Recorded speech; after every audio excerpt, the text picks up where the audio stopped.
Hello and welcome to my channel. My name is Topsy and for today's video we're going to be going ahead and taking a look at all the decks from the streets of Battle City and grading them to see how good each of them are.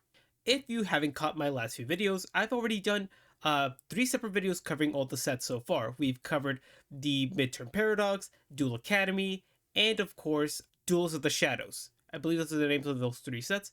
So if you're interested at all in checking them out, there'll be a link in the description for the playlist. And before we get started, let's go ahead and clear up some of the criteria we're going to be grading each of these decks based on. So first off, we're going to be grading them based on the 20 card deck you're expected to play with out of the box. And in addition to that, we're also going to be grading it based on the skill you're expected to play as well. In addition to those 2 criteria, we're also going to be grading based on the deck's ability to be consistent, its power output, the quality of the generic cards it has access to, and just in general how effectively it's able to execute its own strategy. So with all that being said, let's get started. So Streets of Battle City. This is an interesting set, since I remember that when we first got this set announced, I wasn't very high on it. And honestly, I was low-key a little upset with the cards that we got and the decks that they chose to highlight. But the more time I spent with it, trying it out, testing it out, and just playing every single one of these strategies, the more that the actual box ended up growing on me and became one of my personal favorites. So I have a lot of opinions based on all these decks. Alright, so starting off the list, we have Yugi's Spell Counter Strategy. And you know what? This deck was a lot better than I initially thought. It does have a few things I don't like about it, but overall, I think this is probably top of B tier.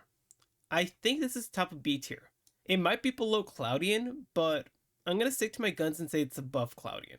Alright, let's go and discuss why. Okay, so here we have Yugi's deck, and as I said, this deck is very heavy on the whole spell counter gimmick. As you can see, we have cards like Skilled Dark Magician and Skilled White Magician in order to justify cards like Buster Blader and Dark Magician. I wasn't a huge fan of seeing these 2 cards in the deck, but you know, at least they aren't as bad because of these guys. The Dark Magician Girl, however, there's no justification for it. They should have just replaced it with literally almost anything else. But continuing on, we also have cards like Alchemist the Black Spell. I like this card a lot just because it's able to spread out spell counters, so that's very nice. Blast Magician is actually really cool, just being able to remove monsters surprisingly effectively. Breaker the Magical Warrior, surprisingly enough, becomes a extremely scary card because of the scale of the deck and just how often you're able to just distribute spell counters on the field. Apprentice Magician, Magician of Faith, and Old Vindictive Magician are all great flip monsters, and the coolest part of it all is the fact that Apprentice Magician is able to special summon either the Magician of Faith or the Old Vindictive straight from the deck and face down. So depending on what situation you're in, you can get access to either one. So that's really cool. Moving on to the spell cards now, I am iffy on these. Malice of Dispersion and Destruction Swordsman Fusion are the 2 cards that I'm not a huge fan of. This is just a really bad card in my opinion. It's so niche as to what its applications are, so I don't love this. It's kind of like an empty slot for the deck. And Destruction Sword Fusion, I wasn't a huge fan of the whole addition of Buster Blader or Dark Magician into the deck, so that's why I'm also not a huge fan of this card, but it's not as egregious as other cards in the deck. Moving on, the Spell Power Grasp, the Solitary Sword of Poison, and the Mage Power are all phenomenal options. Mage Power making your monsters enormous, Solitary Sword of Poison makes it as to where you're doing a ton of damage during the battle phase, and Spell Power Grasp just facilitates the strategy you're playing.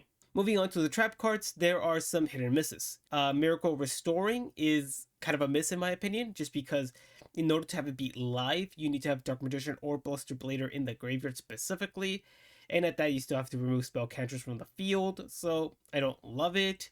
And Pitch Black Power Stone is actually a big W in my opinion. This card's just great because it helps facilitate the strategy and is able to disperse spell counters quite effectively. As for Ready for Intercepting, it's too situational, so it's eh. Dark Paladin, while I have been dogging on the whole idea of Dark Magician and Buster Blader being in the deck, at least this is a really good boss monster. This card is phenomenal, and if you so happen to be facing a dragon strategy, this is going to run a havoc. So it could have been worse, but At least it is a good boss monster. Now let's go and discuss that skill I've been alluding to. So the skill that Yugi got for this deck specifically is Ultimate Wizardry, which is a really good skill and grew on me quite a bit. The skill reads, when you activate this skill, place one spell counter on each face up spellcaster monster you control that you can place a spell counter on. Once per turn, during your main phase, you can place one spell counter on a face up spellcaster monster you control that you can place spell counters on. This skill is very simple in the way it works. Upon activation, it just spreads spell counters to every card on the field. So depending on how many spellcaster monsters you have on the field, you're going to be getting quite a few. And at that, every single turn upon being flipped over, you can just disperse spell counters to everything on the field every single turn. Just having a skill that is that simple and that effective is phenomenal, and honestly sells me a lot on this strategy. You can realistically play a Breaker the Magical Warrior like beatdown strategy where you're just controlling the field with it, and then every single turn you threaten your opponent with the ability just to pop their back row and then just replenish that counter back on Breaker. That is awesome. So that's why I like it a ton, especially if you're going second. It's a really good skill. I genuinely do think that this is bordering on like an A tier strategy, and I think what would have done it for me to move it to A tier is that if they added a card like Magic Marionetter, or maybe even like the Red Enchanter Magician, I think it's called. If it had one of those two cards instead of like the Dark Magician Girl, or hell, if they even cut the Buster Blader engine in general, this could have been easily an A tier, possibly even S tier strategy. But that Dark Magician Girl, Dark Magician, and Buster Blader alongside the fusion spell kind of drag it down in my opinion. Alright, moving on now. Okay, so up next we have Joey in his Gearfried the Iron Knight strategy.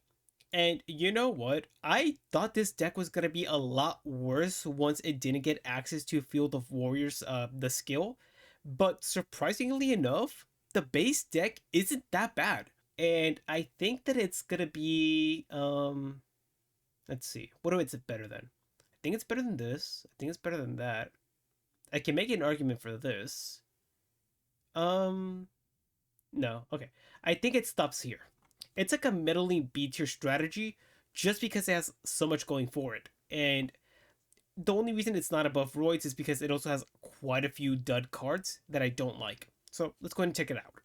So, as I said, this is Joey's Gearfried the Iron Knight strategy. The deck comes with 2 copies of this card, so that's really nice for the sake of the deck. But in addition to that, we also have get a really nice warrior package with cards like Marine Captain, Rocket Warrior, Command Knight. These are all really good warriors. There are a couple stinkers like the Little Wing Guard. I'm not a huge fan of this card. Freed the Matchless General. Not a huge fan of this card either. But it could have been worse, honestly. However, the cards that I think are egregious in the strategy are Baby Dragon, Alligator Sword, and Time Wizard. These cards should not have been in here whatsoever. They should have just given Joey any other warriors, honestly, besides these cards. But let's move on to the spells now. As for the spells, I think I want to say there's a good amount of them that I don't like. Actually, there's a few that I don't like. Those of course being Roulette Spider, Polymerization, and kinda Graceful Die. I can make an exception for this, but specifically Roulette Spider and Poly feel really bad in the deck just because Poly is kind of useless, just because the main targets for this are going to be the Baby Dragon with the Alligator Sword or the Time Wizard, which whip-de-doo, and Roulette Spider is honestly too risky of a card in my opinion to play just because half the effects are awful to pull off.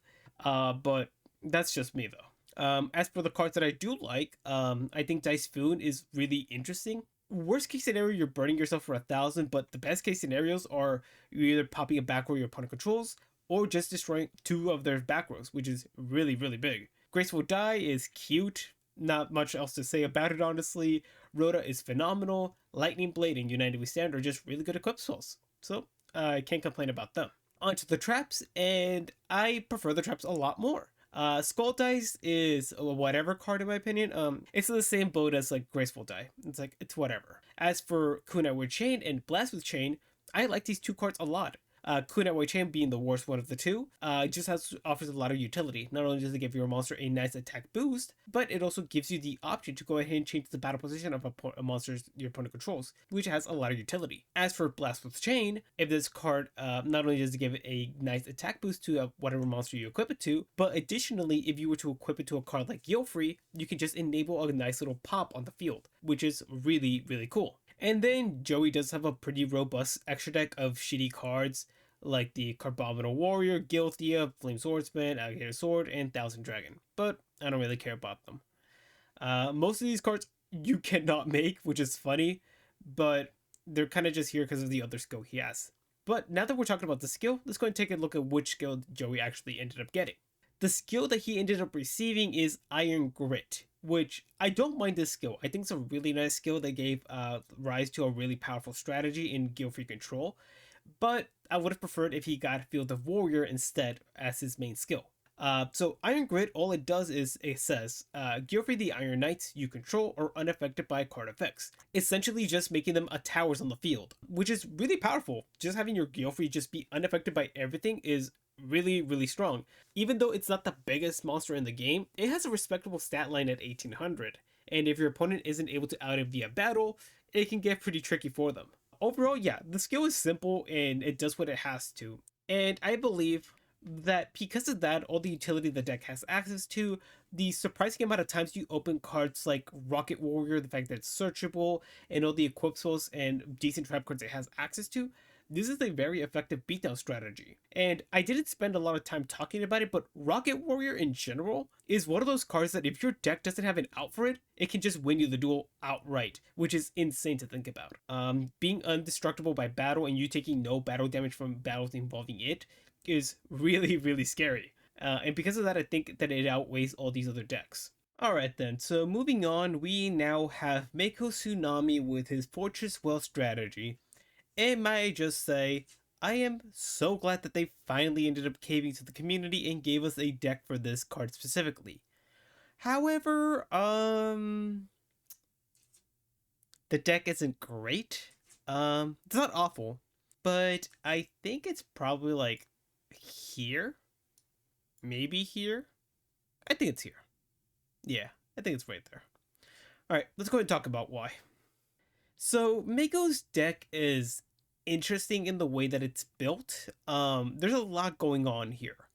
For one, we have an interesting little strategy with the Air Orca and Flying Fang that are part of a strategy that's introduced during the Xyz era, where there's like a bunch of like different monsters associated with the water attribute, like fish, sea serpent, aquas, I believe, if I remember correctly. I think even reptiles, and they all dealt around getting banished and whatever. Air Orca is cool, but the deck, it feels weird in the deck, and Flying Fang is surprisingly really good, so I actually like it a lot. But yeah, just to mention, these are a little weird in the deck. Additionally, getting both the Legendary Fisherman number 1 and number 2 was a bit odd in the deck, just because, well, I'll spoil it right now. Our field spell is Umi and not a Legendary Ocean, which makes it a lot more tricky to play these cards. Just because a Legendary Ocean would just let you normal summon them normally, and well, you can't do that with Umi. You actually have to go out of your way to summon these guys. So that's not great. Besides that, we have some pretty decent fish monsters in like Needle Sunfish, Oyster Meister, Piercing Moray. These are all just really decent cards. Maiden of the Aqua, I'm not a huge fan of it, but it makes sense. You know, it treats itself as Umi and it has a nice defense stat. Fiend Kraken, I don't get at all. This card's awful. But I don't know if this is like its debut in like the TCG in general. It sounds wrong. I don't think that's the case, but maybe it was. I'll double check. And 7-color fish is just a pretty decent monster. And of course the namesake of the deck, Fortress Well, yeah, it's whatever. Moving on to the spell cards now, they are hit or miss. Salvage is pretty decent, just getting you more recursion from your graveyard. Surface is pretty good, just being able to special summon your fish monsters from your grave. Actually, not just fish, sea serpent and aquas as well. So that's really cool. I don't really like big wave, small wave, just because I don't think it's advancing you much in the game state. This is your main way that you're supposed to cheat out your legendary fishermen. So I feel like you could have done that in a better way. And water hazard is surprisingly bad. I thought it worked similarly to Call of the Mummy, but nope, it is only summons level 4 lower waters as opposed to Call of the Mummy that just special summons any zombie. So I'm like, that's pretty bad. And not only that, but do keep in mind that the deck has 2 winds in the deck with Air Orca and Flying Fang. These aren't waters. So that's kind of shitty. The trap cards are mediocre with the exception of one. Tornado Wall is not good. I don't think this card's great. Fish Step Charge is phenomenal. This card's insane. My main issue with Fish Step Charge is the fact that not every monster in the deck is a fish. We have the Legendary Fishermen as warriors. We have Fiend Kraken as Aqua. Same with Maiden of the Aqua as well. And Air Orcus a Sea Serpent. Okay, so that's my main issue with this card. Besides that, this card's great. And Paleozoic Eldonia, it's okay, it's decent. You know, it's a 500 attack boost, attack and defense. My bad. So it's not the worst. The deck felt very confused. That's why I felt like it's kind of being hindered a lot. Additionally, I would have liked to see if the deck had access to like a Senju, a Sonic Bird, but getting access to Fortress Well is very difficult, and that's where the skill comes in. The skill for the deck is Whale of a Tail, and this is just the diet version of Alexis's ritual-based skill, and that's not great. Don't get me wrong, Alexis's skill is insane, but this one does not hold a candle to it. Let's have a quick read. So the skill reads, discard 1 card from your hand, and add 1 Fortress Well or Fortress Well Oath from your deck to your hand. That's a great effect. And additionally, Fortress Well monsters you control gain the following effects. Your opponent can't target face-up water monsters you control with spell and trap cards or effects. So, I really like this last part. Being able to just protect your water monster from targeting effects is great. It's a really, really powerful effect. However, my main issue with the skill is the fact that this ability to search out your ritual monster or your ritual spell is very conducive to upon flipping over the skill. Meaning that you don't get another search the next turn. It's just a one and done deal. And additionally, the main issue with ritual based strategies is that it requires quite a bit in order to facilitate them. And if you've been around my channel for a bit, you know how I feel about rituals. I made an entire video talking about how bad they are.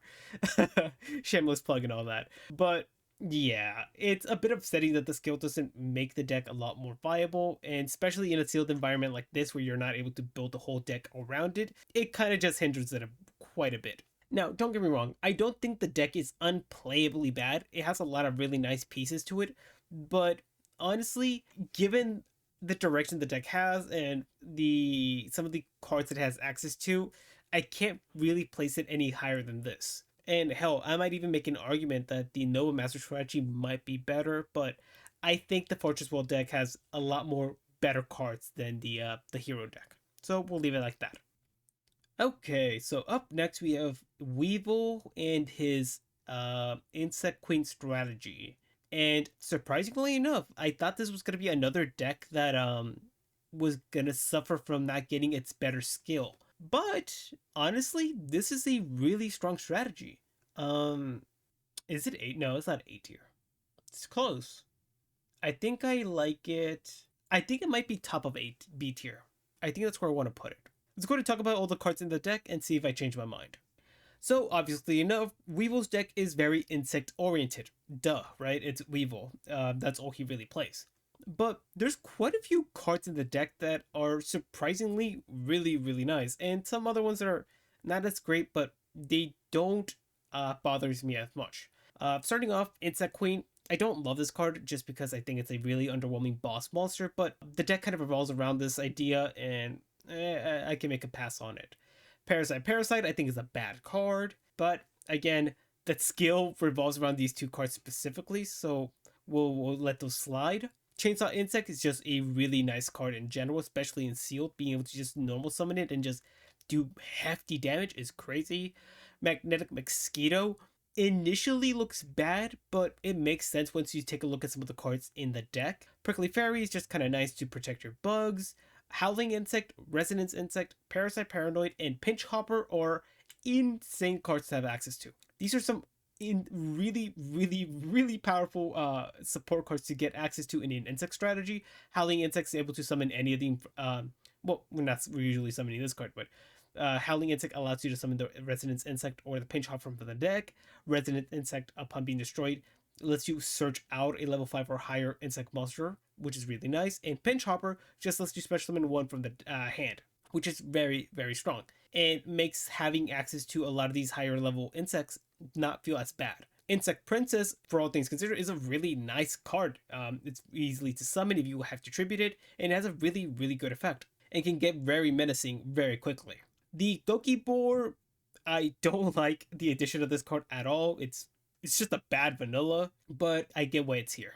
And finally, Metal Armored Bug. Initially, I would have had a problem with this card, but with the addition of cards like Pinch Hopper, I don't mind it as much. And also, it's searchable, so if you wanted to go ahead and resolve the effect of like Resident Insect, you can search it out. If you randomly already had it in hand, you can summon it off the effect of Pinch Hopper, which is searchable via Howling Insect. There's a lot going on. Moving on to the spells now, we have Multiplication Advance, which is underwhelming in my opinion. Insect Barrier, which is funny, but it makes sense once you take a look at one of the cards. You know what? Let's go ahead and cover that real quick then, because there's another one that relates to it. DNA Surgery is one of the cards introduced into this deck, and it makes it it's gimmicky, but it's very nice because with DNA Surgery, it allows cards like Eradicating Aerosol to just be either Raigeki or Dark Hole on the field. Insect Barrier is just endless sorts of revealing light for your opponent, and the aforementioned Insect Princess and the Magnetic Mosquito get a bonus effect off with when paired up with DNA Surgery, which is really cool. And Verdant Sanctuary is ridiculous card, honestly. If it wasn't enough that the deck had a ton of consistency with cards like Howling Insect and Resonant Insect, you also get access to Verdant Sanctuary, which is another piece of consistency for the deck, which is very powerful.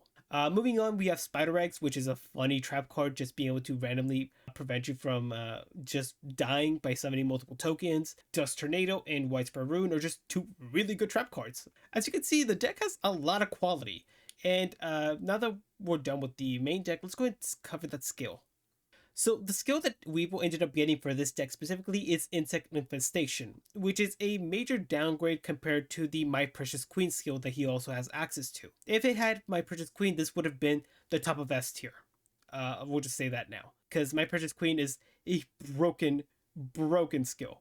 I can't even believe that was actually printed.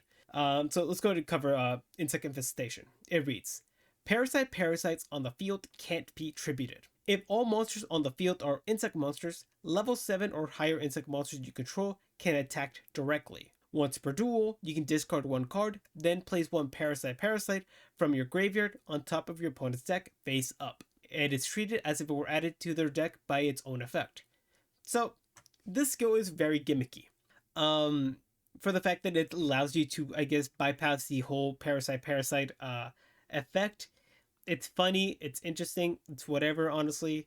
And I do like the fact that if you control like the level 7 or higher insect monster, you're able to just attack directly. That can be very deadly just because cards like Insect Queen and the giant beetle thing, I forgot it's Armored Bug, there we go, can just randomly just take game because they are very large monsters, specifically the Armored Bug. So it's not the worst skill, it's not the best skill, especially compared to My Precious Queen. And yeah, that's what I think keeps this deck down specifically, just because the skill isn't as good as it could have been. And you know what? No, you know what? We'll go ahead and move it up. I'm going to say that it's probably the lowest level of A tier, but I do think it cracks that. The deck is surprisingly very consistent in what it's trying to do. Yeah, you know what? I'm going to double down. It's a low A tier strategy, which is insane. I initially thought this was going to be like a low C tier, but no, the deck is actually a lot better than I initially thought. And wow, what a drop in quality from a extremely good strategy to now one of the worst. And yeah, this is like bottom of F tier deck. Espa Roba's new Jinzo deck it's actually quite sad. It's really bad. Yeah, it's worse than the Gate Guardian strategy. Somehow, it's worse than the Gate Guardian strategy. Let's go ahead and talk about it. So, I don't know why Konami decided to double down on another Jinzo strategy after us getting one in the original Battle City box. But I guess we're here now. And let's go ahead and start off by talking about the monsters in the deck, which, oh my god, it's so much worse than I remember. Okay, so let's go ahead and first begin by talking about the highlights of the deck.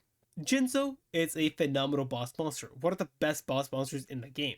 Reflect Bounder is just a really good main deck monster overall. Just be able to trade with any monster on the field. Destructron is a great card, but it needs to be in very specific decks in order to do anything. The Fiend Mega Saber is a neat little special summon. It's no Cyber Dragon, but you know what? It gets the job done. And that's where it kind of ends. All the other cards in the deck are really bad. Jinzo Lord is a worse version of a card like the Vampire Genesis or the Red Ice Darkness Dragon. Well, not really.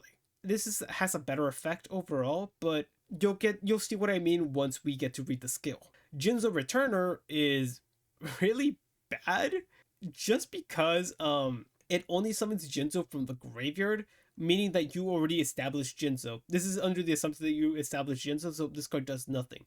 There's another Jinzo card that I feel like would have done wonders for the deck instead of this one. Frankenderp is funny, but not great. Spell Canceller is a really powerful card, but you need to tribute summon it, and this deck is not going to be able to facilitate that, not on its own accord. Cyber Raider is not great, and Golgoyle is awful. I know this card just made its debut in the TCG, but oh my god, what an awful monster to have in the deck. Realistically, this deck does not have many like normal summonable cards.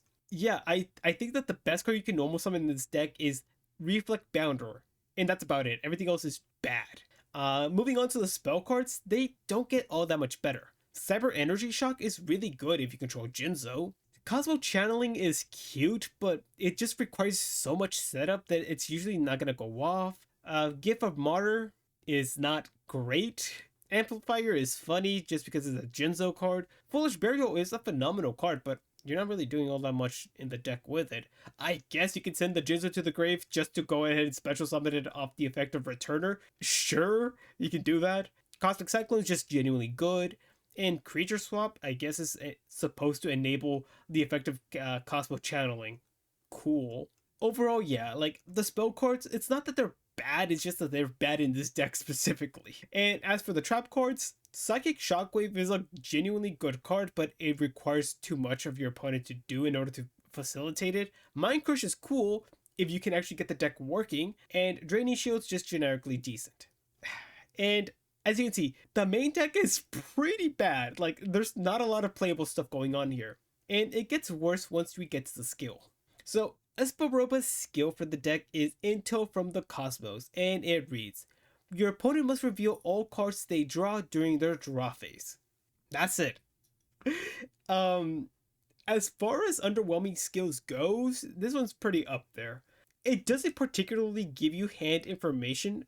It just gives you the hand information of every card they draw, which isn't the worst, but in this deck in particular, it needed so much more in order to do anything. In my opinion, I think this deck would have benefited it if they got a skill that worked similarly to like the Red Ice strategy or the Vampire strategy, where it's able to treat a monster on the field as Jinzo in order to enable the Jinzo Lord. But even then, it would have moved the deck from like an F tier to maybe like a D tier or something, just because the quality of the deck is just so bad.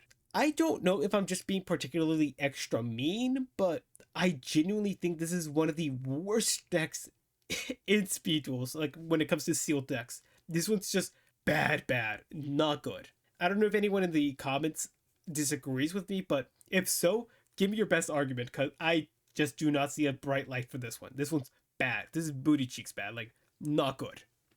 Okay, so up next we have the Rare Hunter deck, and this is, where does this deck rank? I think this is probably like a, it's a pretty average deck, honestly. I think it's below Volcanic. Yeah. It's just a pretty average deck, honestly. Yeah. I think that's where it goes. Alright, let's go talk about it. Alright, so the Rare Hunter deck doesn't really have anything going for it besides the fact that it has just overall really decent cards. Not including Red Ice Black Dragon. This is just a bad card of the deck. I'm not gonna lie to you. This is not good at all, but cards like Gear Golem the Moving Fortress is a decent, just because it has really nice defense, and at that, you can attack directly, so this randomly comes up. Volta Conch is just genuinely a good card. Twin Barrel Dragon's a pretty good card as well. Hannibal Necromancer is meh. Sphere Karibo, Mask of Darkness, and Magician of Faith is another card in this deck, but those are all really nice. Dark Red Enchanter and Arknight Parashaft are actually two really good tribute monsters. Parashaft in particular can just win you games on its own, and Dark Red Enchanter, if you can get it going, can be very powerful. I would have preferred to see this in Yugi's deck, but you know what, we're here now. Moving on to the spell cards now, we have cards like Ledger of a Ledgerman, which a decent card. Allure of Darkness is a very powerful draw spell. Twister is decent back removal. Nightbeam is better back removal. And Nobleman of Crossout is actually really, really powerful. And honestly, the trap cards get significantly better. We have cards like Pineapple Blast, which is a really funny card that is able to even out the game state whenever you activate it. Metamorph is just able to allow you to beat down. This paired up with Parshaft can go crazy. Michizure, whenever your opponent deals with any of your monsters, you're able to just destroy one of them on their side of the field. The Faithful Checkpoint just keeps you alive for longer and gives you hand information. I just love this trap card a lot. And Floodgate Trap Hole is one of the best stable trap cards in the game. So yeah, the trap card lineup is really, really nice. As for the skill, however, I'm not really a huge fan of the skill. The skill it has access to is Stalked by Rare Hunters, and it reads, once per duel, during the end phase, discard one card, then choose one monster in your opponent's graveyard that was destroyed and sent there this turn, and set it on your side of the field. This skill takes way too much in order to enable, and at that, you're probably not getting that good of a card from your opponent. And at that, it's a once per duel effect. It's just in every way possible a worse version than Camilla's Vampire Aristocracy skill. It's just, it's not good. It's really bad. So the skill doesn't really do anything for the deck in particular. It doesn't hurt it, but it doesn't help it at all either. Overall, the deck is just very average in what it's trying to do. There's no strategy in particular it's trying to accomplish. It just has generically good, decent cards and some pretty decent boss monsters in the Red Enchanter and the Parshaft. The Red Ice Black Dragon is not good, and a lot of the cards in the deck, like the Mask of Darkness, the Magician of Faith, and the Sphere Karibo, are more situational in the fact that two of them recover spell and traps, and the other one just prevents you from taking battle damage by switching a monster in defense mode. But that's why it's just a very average deck. It's not doing much on its own, but if it gets going, it gets going. So we'll leave it there for now. Okay, so up next we have Arkana, and ooh, where does this deck go?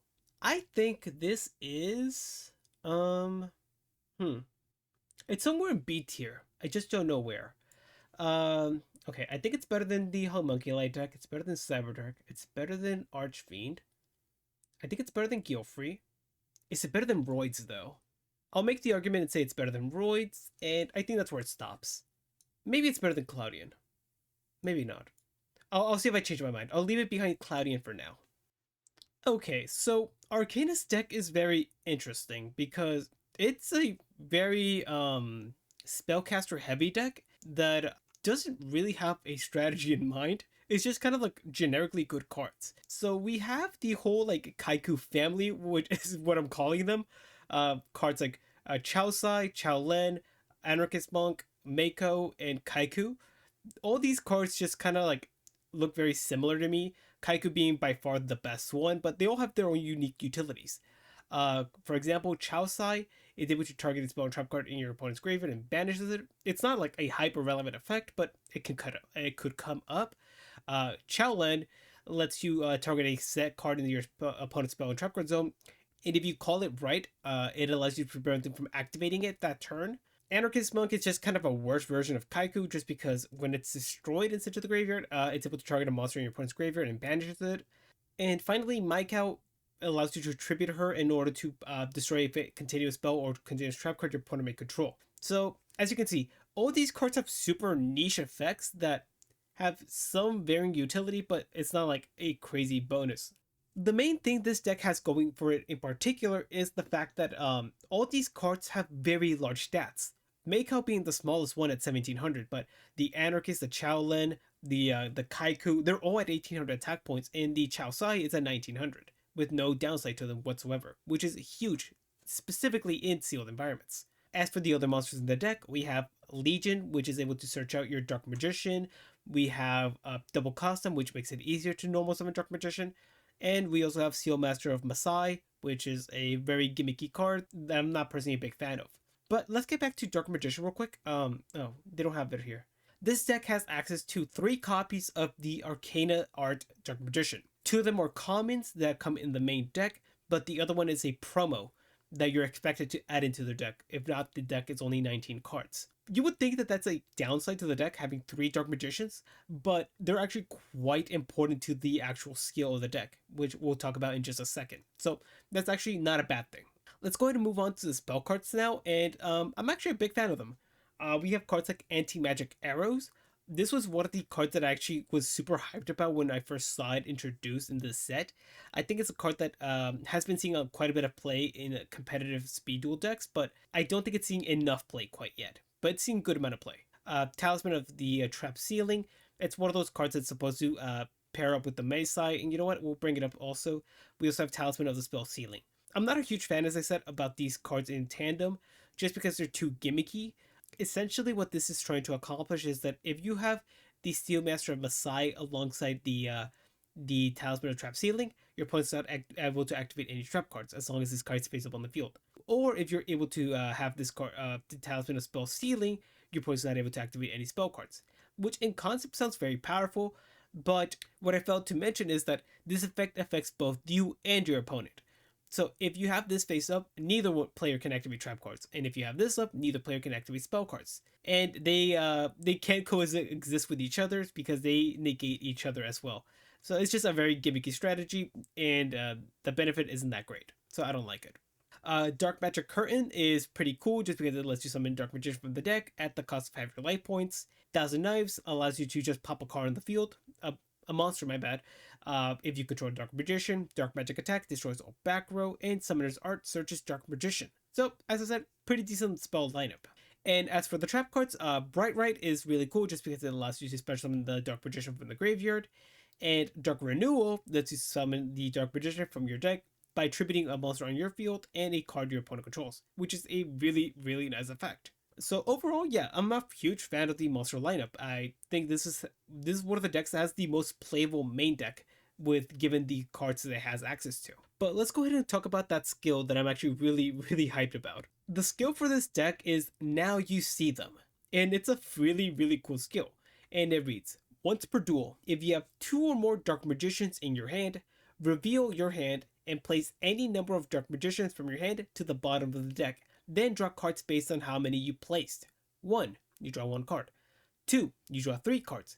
3, you draw 5 cards. So now you're able to see why there are so many Dark Magicians in this strategy. You not only do you have the 3 Dark Magicians in the deck already, you have the Jester, which is able to search it. You have the Summoner's Art, which is able to search it as well. So that's 5 separate cards that allow you to get access to it, including the 3 Dark Magicians. In a 20 card deck. So that's a fourth of your deck. So you're going to see multiple Dark Magicians quite often. And the best thing about this is that it places those Dark Magicians at the bottom of your deck.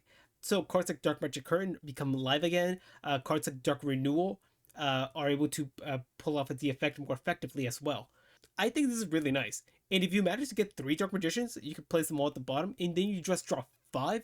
That's a whole new hand. And I feel like that's very powerful. For that very reason, I think the skill is very nice and it gives the deck a lot of merit. However, my main issue with this strategy and what prevents me from moving it up any further is that once you control Dark Magician on your field, you're not really doing all that much with it. You do have nice utility with cards like Thousand Knives or the Dark Magic Attack, but they are very dependent on you having Dark Magician on the field. And Dark Magician as a boss monster isn't really doing all that much for you on its own. That's the main reason why I have it here. But it's not bad. It's really nice. If it had a few more like generic good trap cards or something along those lines, I could have seen it moving up further. But for now, I think it's good in B tier. Okay, so last deck up is Strings Slime deck, and this is yeah, no, this is an F tier deck. This is a really bad strategy. I think it's probably like the king of F tiers, but it's not good at all. And funny enough, the better skill is the one that you don't get access to. If it actually had the decent skill, I could have seen it being probably like a high C tier, maybe B tier. But with the skill that it actually has access to, it's an F tier. It's not very good. So String's deck revolves around summoning Slifer the Sky Dragon. Wow, we're supposed to be summoning my favorite god card. I love Slifer, but the deck isn't good, and it's a shame. It's a real shame. Besides Slifer the Sky Dragon, we also have cards like Revival Jam, a really underwhelming card. Humanoid Slime and Worm Drake, which are two cards that are not good. They're really bad, actually. Reactor Slime, which is a great card, phenomenal card. Muka Muka and Enraged Muka Muka, which are funny in this deck because you are drawing quite a bit, and they can get very scary, funnily enough. Magical Reflex Slime, it's a Gemini, so we don't care. Sinister Serpent, it's the eroded version, so it's a lot more underwhelming. And Mother Grizzly is just a good card in general, but the cards that you're summoning off of it are not awesome. We'll leave it at that. They're not awesome. So yeah. As for the spell cards, I don't love them. Jam Breeding Machine is bad. Emergency Provisions is cute. Infinite Cards is bad. And Token Sunday is actually really good. But the deck isn't able to facilitate it very effectively. So, how good is it really then? The trap cards don't get much better. We have Gem Defender, which isn't, it's not great. Solemn Wishes is nice just to keep you alive longer, and you're gonna need it, trust me. And Token Stampede is very funny. And finally, the last card of the deck is Humanoid Worm Drake, which is not good. And yeah, I'll stop beating around the bush. Let's go and talk about which skill this deck got. Typically, the good skill for strings is Slimy Disposition, which is actually a really good skill that's seen quite a bit of play in competitive Speed Duels strategies, and I'm a big fan of. But no, instead we get Slimy Slimes, which reads: once per turn, during your main phase, you can destroy one Jam Breeding Machine you control and one spell trap card your opponent controls. Overall, that's not a bad effect. The deck, I did forget to mention, it does have 2 copies of Jam Breeding Machine and 2 copies of Revival Jam. So you will see those cards fairly often enough. Pretty consistently, actually. But additionally, the skill also reads, once per turn during your standby phase, if you special summon Revival Jam by its own effect, draw 3 cards. So you see, this part of the effect is actually very strong. Being able to draw 3 cards off, and this is not a once per duel effect.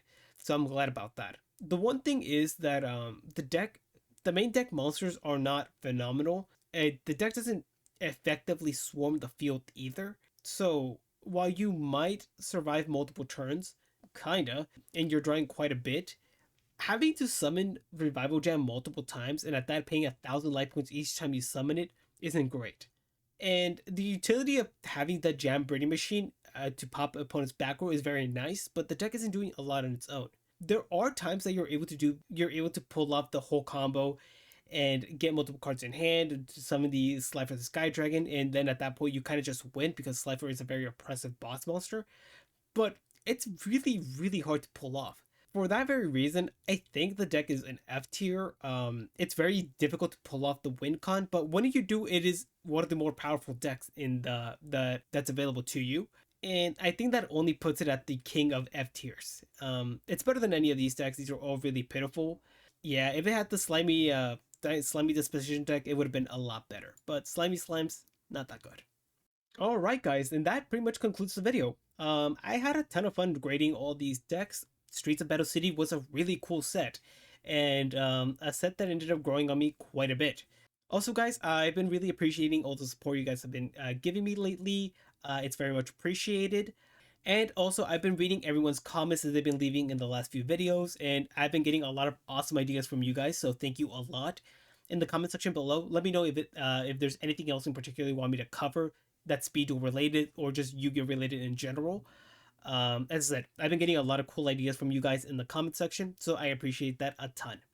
Also, if you guys did enjoy the video, A like is very much appreciated, and if you subscribe, I can't thank you enough if you do. I've been trying to grow this channel out for a bit now, and we're getting actually really close to 300 subscribers, and I'm really excited for that. So if you can go ahead and subscribe, that'd be very much appreciated, and I can't stress that enough. But if you're still in the mood for more content, as I said, I've already made 3 other videos covering the other Speed Duel sets, so I highly recommend checking them out if you haven't. But in addition, I also have other content. I have a progression series that I do with 2 of my friends, and also I have a sealed series that I do with another one. And they're very fun, so I highly recommend you guys check them out. But with that, I've been Topsy. Thank you so much for stopping by, and I'll catch you on the next one. Bye.